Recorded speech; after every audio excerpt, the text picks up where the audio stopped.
My name is Courtney Bennett, 32 years old, and the day my phone rang at 3:17 p.m. On a random Tuesday, I ended 20 years of family payments with one click. Mom's voice came through sharp and impatient. Courtney, I need you to transfer $200,000 right now. Mason found the perfect Lamborghini and the dealer won't hold it past tomorrow. Before I could answer, Mason snatched the phone, laughing like it was the funniest thing in the world. Yeah, and add another $20,000 to spend. Okay. Come on, don't be cheap. I felt my blood freeze. $220,000 just because my 22-year-old brother wanted to flex in front of his friends. I didn't scream. I didn't cry. I hung up, opened the banking app, canceled every single automatic transfer that had been feeding them for years, and froze the last joint account they still had access to. Done. In under 90 seconds, I cut the Bennett Money lifeline for good. If your family ever called demanding 6 figures for a car and laughed about it, would you send the money? Or would you do exactly what I did? Drop your answer in the comments right now because you're not going to believe what happened next. Growing up in Hartford, Connecticut, our family name was on every gym sign from Boston to D.C. Bennett Fitness Empire started with one small location my dad opened back in the 90s and grew into 28 high-end wellness centers that people lined up to join. The clubs had marble floors, saltwater pools, private yoga studios, and memberships that cost more per year than most people made in a month. Everything looked perfect on the outside, but inside our house, it never felt like home. From the time I was 10, I knew I didn't fit the plan.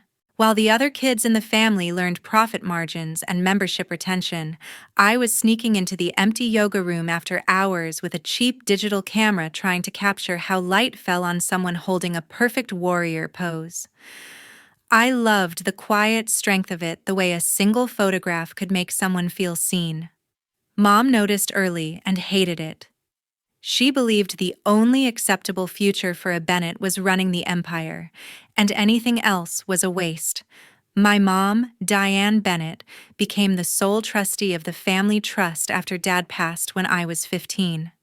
That trust paid for everything: cars, college allowances, even the down payments on the new clubs. Diane used it like a leash. If I took extra business classes or shadowed managers during summer break, money flowed without question. The moment I signed up for photography electives or spent weekends editing images instead of touring new locations, the monthly deposits slowed or stopped completely. By the time I turned 17, the message was crystal clear. I came home one Friday with acceptance letters from 2 art schools and found my credit card declined at dinner. Diane didn't yell. She simply slid an updated trust distribution schedule across the table and said I would receive full allowance again once I changed my college applications to business programs. When I refused, the card stayed frozen and the weekly cash that used to appear in my account vanished. I started teaching yoga classes at a local studio for $40 a session just to buy film and groceries. Family dinners became battlegrounds. The long mahogany table sat 12, but it always felt like Diane and I were the only 2 people in the room. She would talk about expansion plans, new celebrity trainers, revenue projections, and then turn to me with the same tired line. You're the only Bennett who refuses to contribute anything meaningful to what your father built. I learned to keep my fork moving and my answers short, because arguing only made the silence afterward heavier. My younger brother, Mason Bennett, 22, now but 12 when Dad died, soaked up every advantage the trust offered. New sneakers every season, private tutors when his grades slipped a Range Rover the day he got his license. Diane never said no to him, and he never had to earn it. He watched the way money worked in our house and decided early that being the favorite was easier than working for anything. I kept shooting anyway. I built a tiny portfolio on a free website, taught more classes, saved every dollar, and applied for every scholarship I could find. Diane sent emails reminding me the trust could cover full tuition at any Ivy League business school if I changed my mind. I never replied.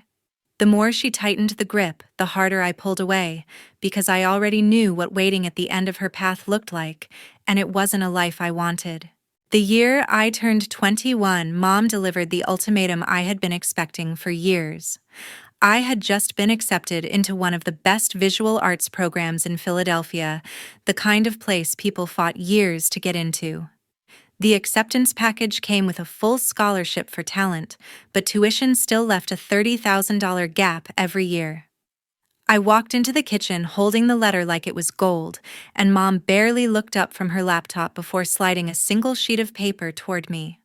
It was the trust disbursement form, the one that needed her signature as trustee to release educational funds. She tapped the line marked intended major and said, "Art isn't in your father's guidelines.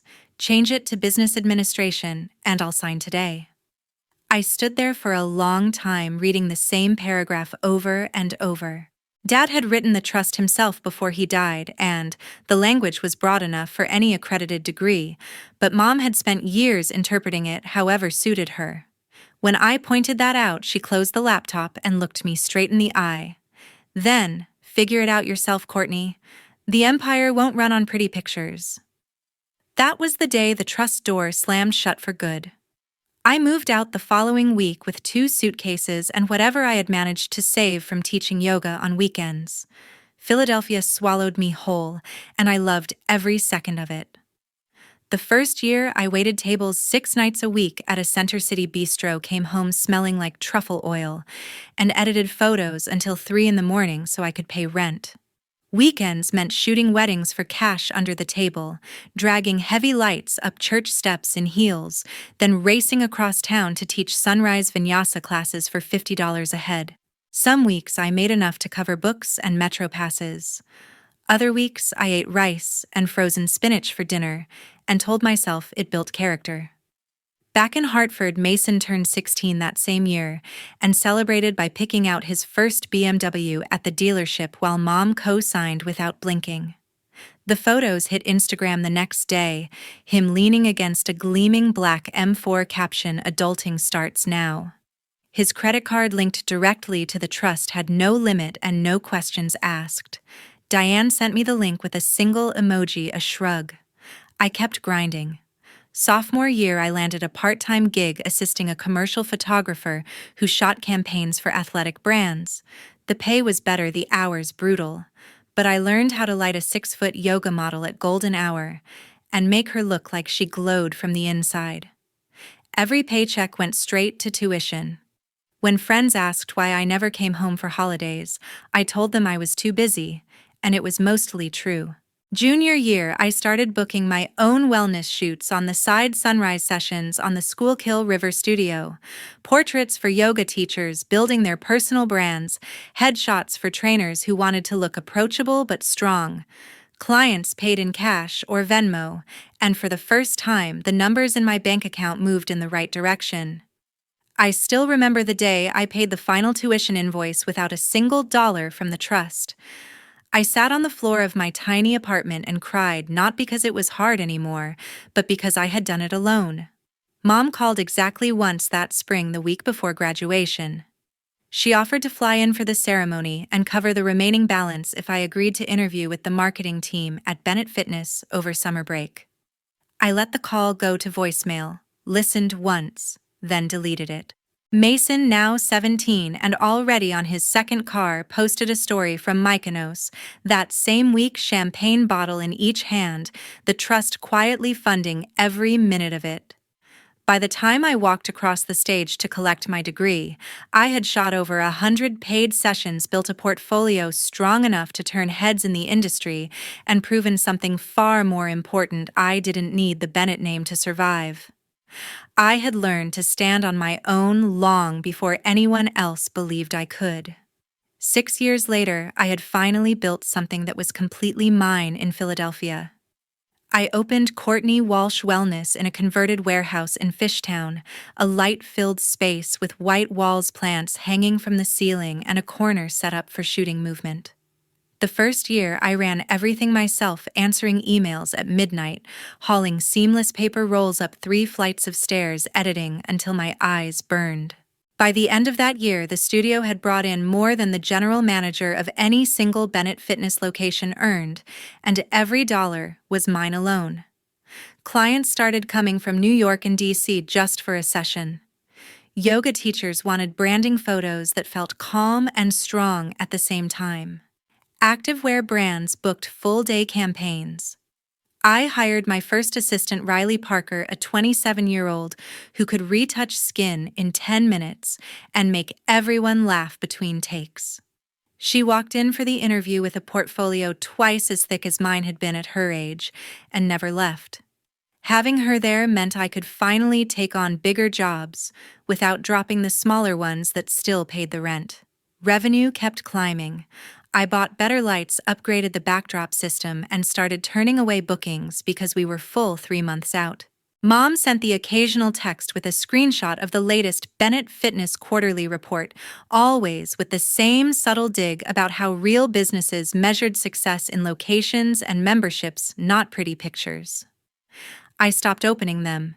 Then came the invitation. I knew I shouldn't accept the 30th anniversary gala for Bennett Fitness Empire at the Grand Ballroom of the Hartford Marriott. Black tie, 400 guests, every vendor and investor who had ever mattered. I told myself I was going to support the staff who had been kind to me growing up, but deep down I wanted them to see what I had built without a single cent from the trust. I flew up that morning, rented a simple black dress that cost less than one of Mason's watches, and walked into the ballroom alone. The place sparkled with crystal and ego. Old managers came over to shake my hand and ask what I was doing these days, their smiles tightening when I said I owned a photography and wellness studio, grossing 7 figures.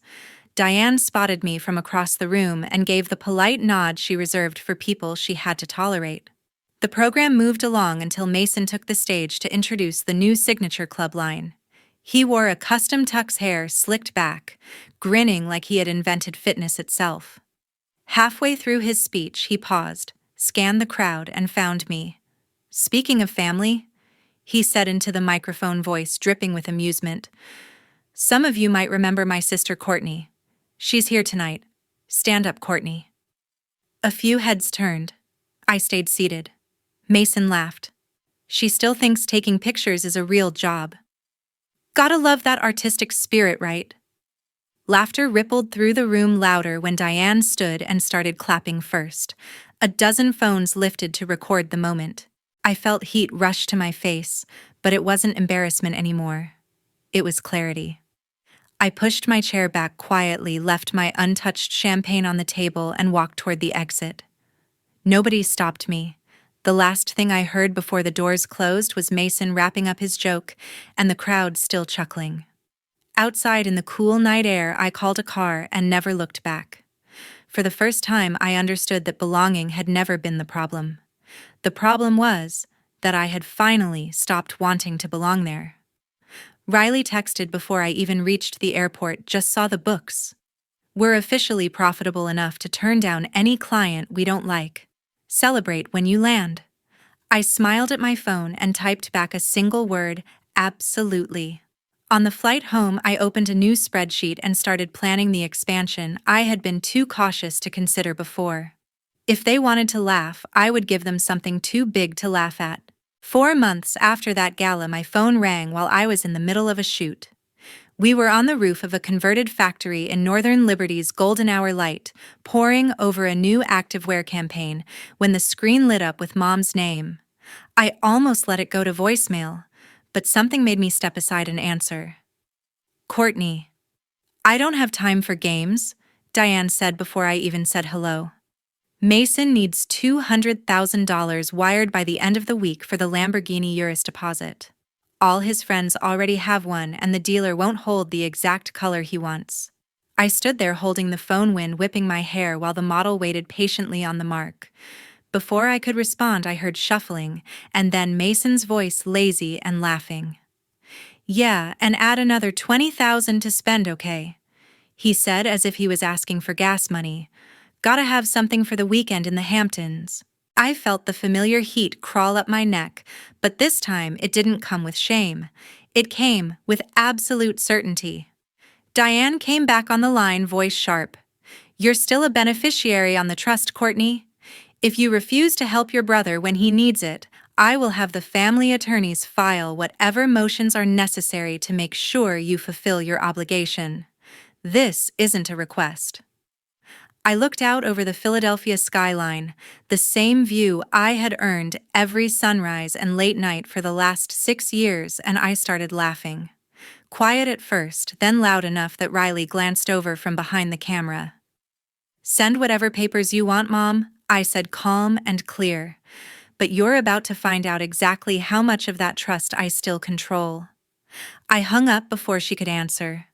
10 minutes later, I was in the stairwell on the phone with my personal attorney, Jonathan Hale, the one I had hired the day I signed the studio lease, and never told the family about. I explained the call in 30 seconds. He didn't waste time on sympathy. Send me the trust documents you have access to, he said. As primary beneficiary, you have the right to direct your undistributed principal into a separate account at any time. Diane's authority ends where your instructions begin. By the time the shoot wrapped, Jonathan had already drafted the letters. I signed everything from my phone, authorized the immediate transfer of every dollar that still belonged to me into a new irrevocable account under only my name, and revoked every old power of attorney Diane had ever used. The automatic monthly transfers that had quietly kept their lifestyle afloat for years were canceled with 2 clicks. I blocked Diane's number first, then Mason's, then every cousin and old family friend who still had my contact from childhood. The silence that followed felt cleaner than any conversation we had ever had. That night, Ethan came straight from a site visit downtown, still dusty from a renovation in Old City. I told him everything while we sat on the couch with takeout Thai and a bottle of wine. We didn't bother pouring into glasses. He listened without interrupting, then pulled me close and said the only thing that mattered: you did what you should have done years ago. Aunt Valerie called an hour later. She had heard from a mutual cousin that Diane was screaming about lawsuits and disinheritance.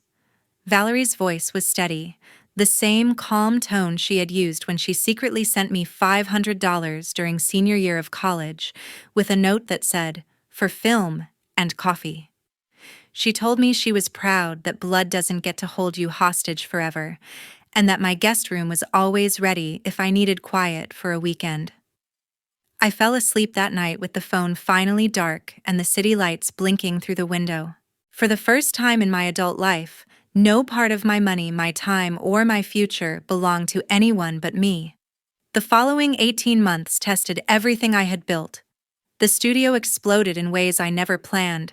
A national yoga apparel brand signed us for a 7-figure multi-year contract that included billboards in Times Square and covers of their catalogs. We outgrew the Fishtown warehouse and moved into a bigger space in Callowhill with 3 separate shooting bays and a full editing suite.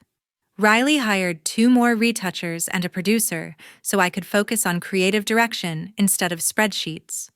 Revenue tripled in the first quarter alone. Then the rumors started. A rival photographer, Sloane Carter, had always been in the same circles, booking similar wellness clients and mirroring my aesthetic a little too closely for comfort. One Tuesday morning, I woke up to dozens of DMs linking to an anonymous industry gossip account that posted side-by-side comparisons of our work, with captions claiming I inflated my numbers and paid for magazine features. By noon, the post had been shared into private Facebook groups for creative directors and brand managers across the country. 2 major clients I had been negotiating with for spring campaigns suddenly went silent and later sent polite emails about pausing discussions until things calmed down.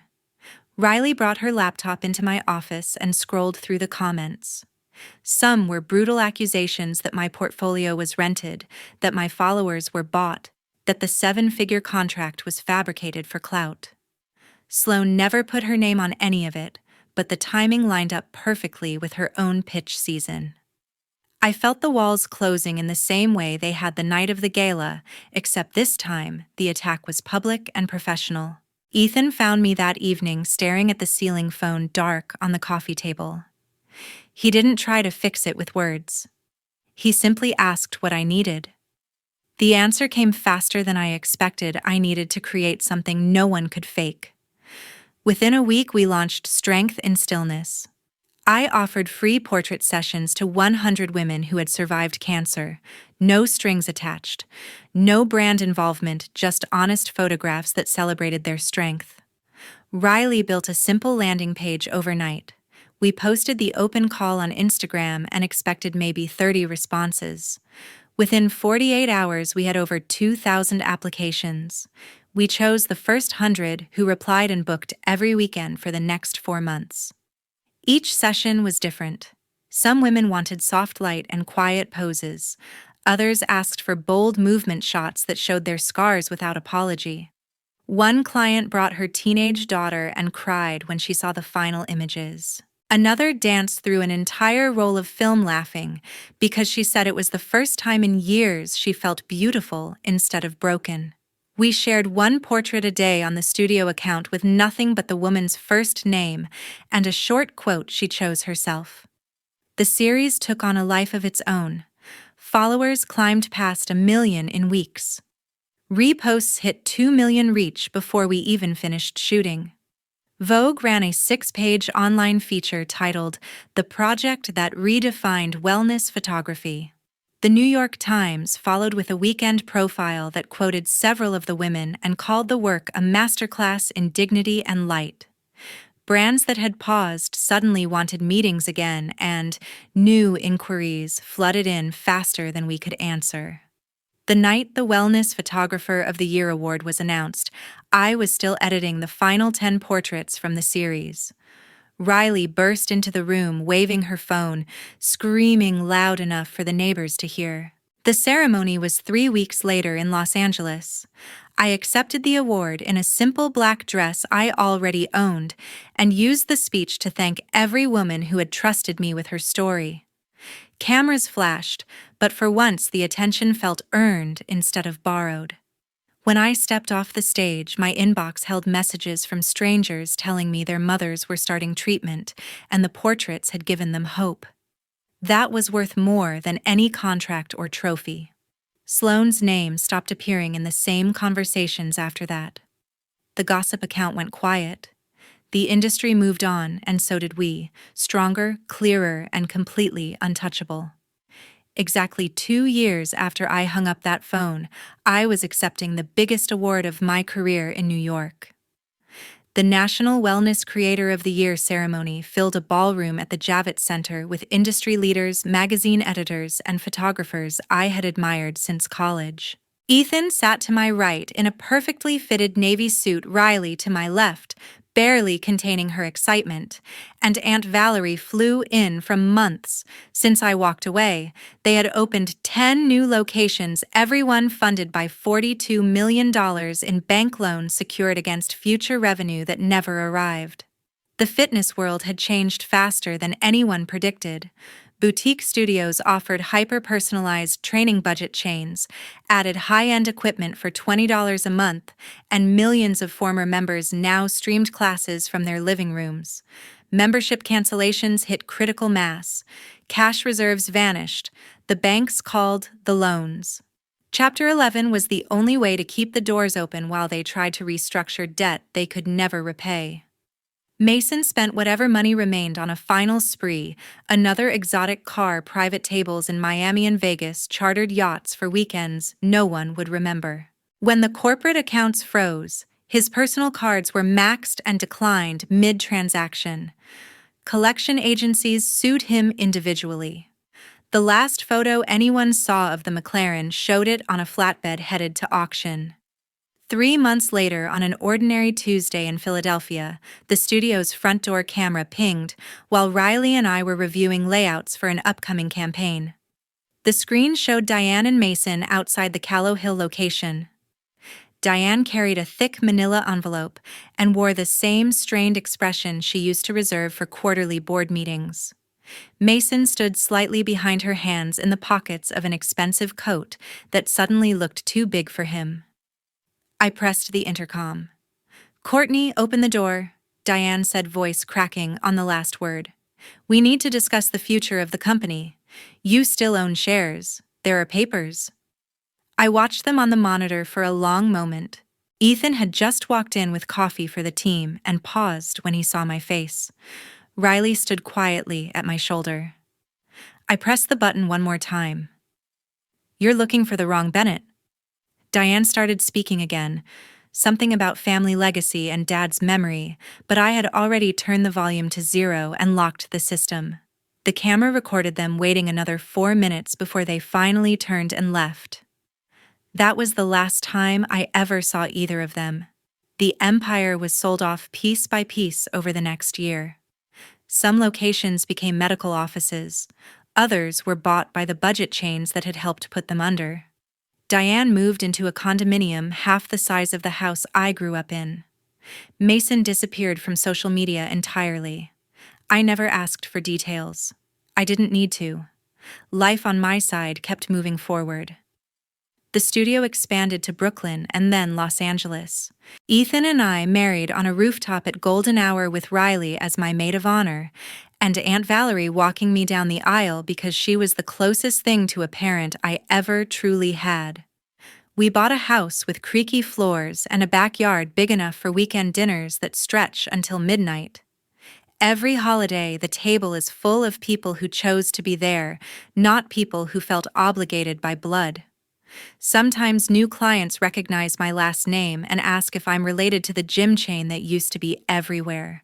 I just smile and say it's a common name in Connecticut. The past stays where I left it. Diane and Mason's story became the cautionary tale everyone in Hartford already whispers. Easy money teaches terrible lessons, and entitlement eventually collects its bill. My story became something different, proof that walking away can be the most powerful step you ever take. To everyone who listened all the way to the end, thank you. Thank you for staying through every hard moment and every quiet victory. If anything in this story hit close to home, let me know in the comments. Have you ever had to choose yourself over family expectations?